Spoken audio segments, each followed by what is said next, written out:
What motivated a young woman from Israel to leave everything behind and go to Syria to join the Kurds in the battle against Islamic extremists there? Well, I-24 News reporter Uri Shapira has the story. Jill Rosenberg turns 31 today in the most unexpected place, the war zone between Iraq and Syria. 10 days ago, she left her home in Tel Aviv and flew to Amman, Jordan, then to Erbil, Iraq. There she met her recruiter, a member of the Kurdish YPG rebel group battling the IS Sunni jihadist group in Syria. The young Canadian-Israeli woman told Eran Sikurel from Kol Israel National Radio why she chose to leave Israel for one of the most dangerous places in the world. האחים שלנו, זה אנשים טובים, הם אוהבים חיים, ממש כמונו. Born in Vancouver, Canada, she became a civil aviation pilot and joined the Israeli army, serving in a search and rescue unit. But her lawyer, Yael Ben-Oved, describes a warm and intelligent person who only looked for some excitement in life.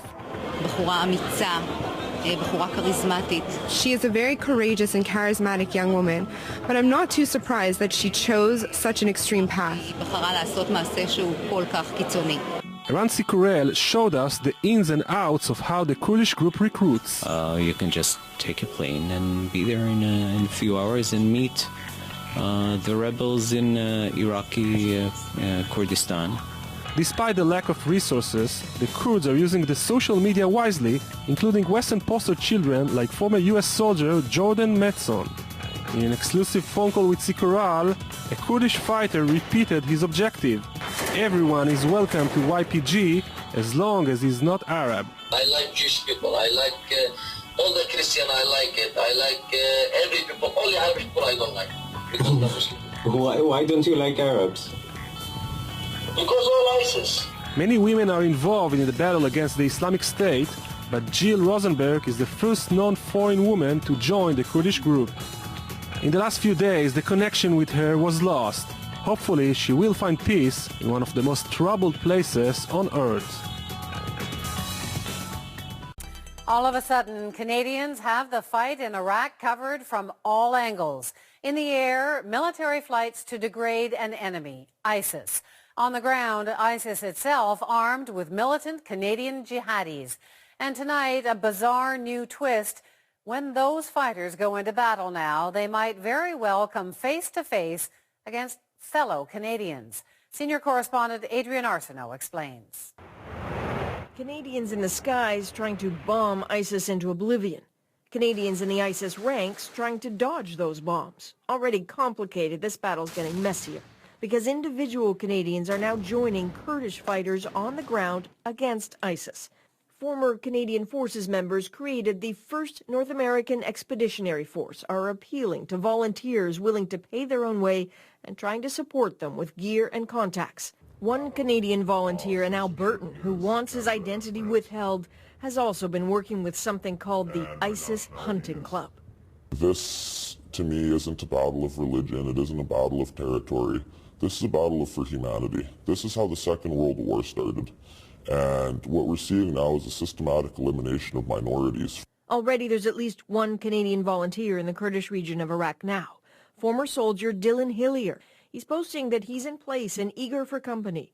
CBC has connected with at least half a dozen others who say they are on their way to join him in the fight against ISIS. One man who served in Afghanistan spoke with CBC on condition his voice was changed, name withheld. He knows he may encounter Canadian jihadists and says he's ready. That's the enemy, in my opinion.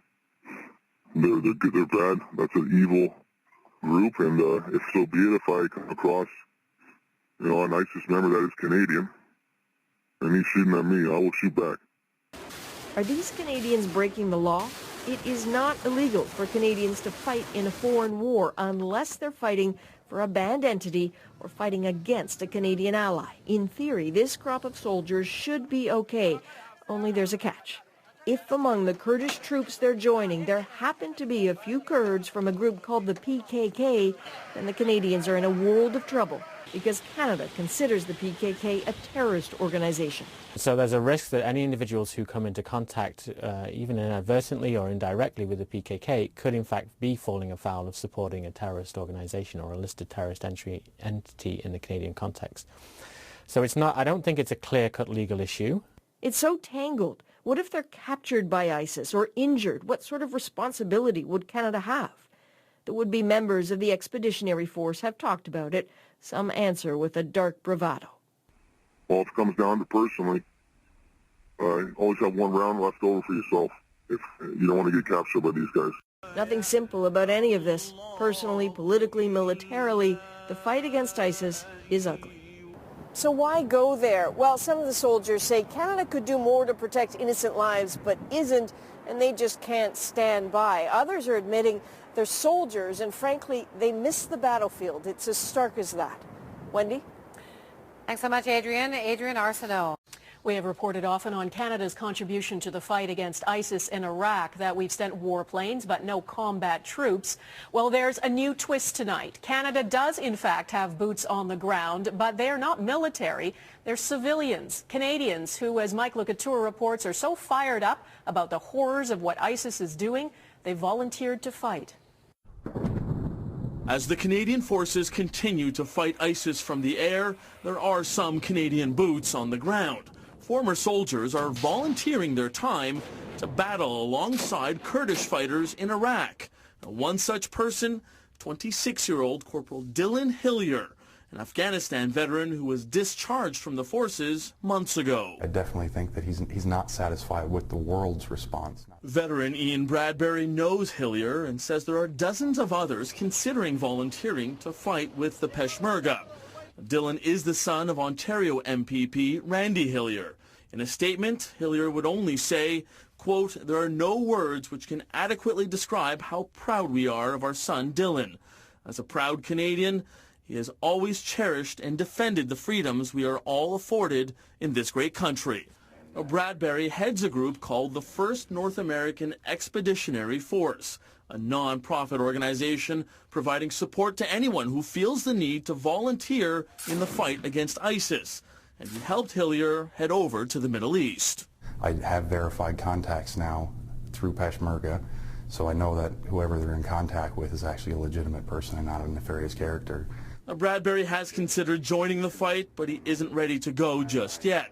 And we have seen radicalized Canadians take up arms and fight for ISIS. But this is out of the ordinary, and psychologists say what motivates people like Hillier is his training. I have been trained to do good for people, and I believe he get obsessed with this and make it his duty to fight for the oppressed. One problem, though, there are factions fighting alongside the Peshmerga linked to terrorist organizations.